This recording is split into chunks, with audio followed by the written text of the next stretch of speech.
If you're ever near the North or South Pole, you may be in for a very special treat. Frequently there are beautiful light shows in the sky. These lights are called auroras. If you're near the North Pole, it is called an aurora borealis or northern lights. If you're near the South Pole, it is called an aurora australis or the southern lights. Let's see how auroras are formed.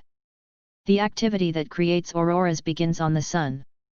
The Sun is a ball of superhot gases, made up of electrically charged particles called ions.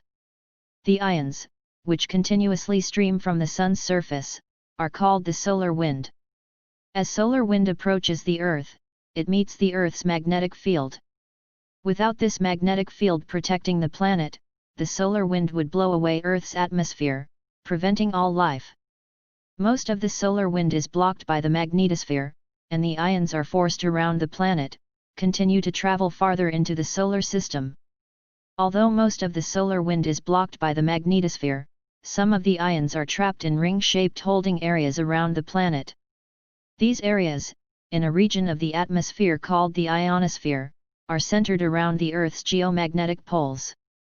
In the ionosphere, the ions of the solar wind collide with atoms of oxygen and nitrogen from the Earth's atmosphere.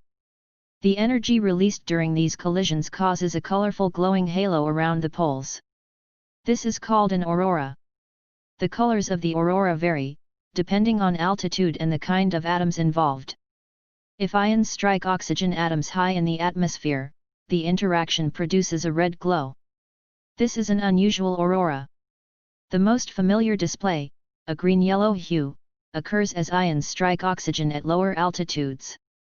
Reddish and bluish light that often appears in the lower fringes of auroras, is produced by ions striking atoms of nitrogen. Ions striking hydrogen and helium atoms can produce blue and purple auroras, although our eyes can rarely detect this part of the electromagnetic spectrum. Magnetic storms and active auroras can sometimes interfere with communications. They can disrupt radio and radar signals.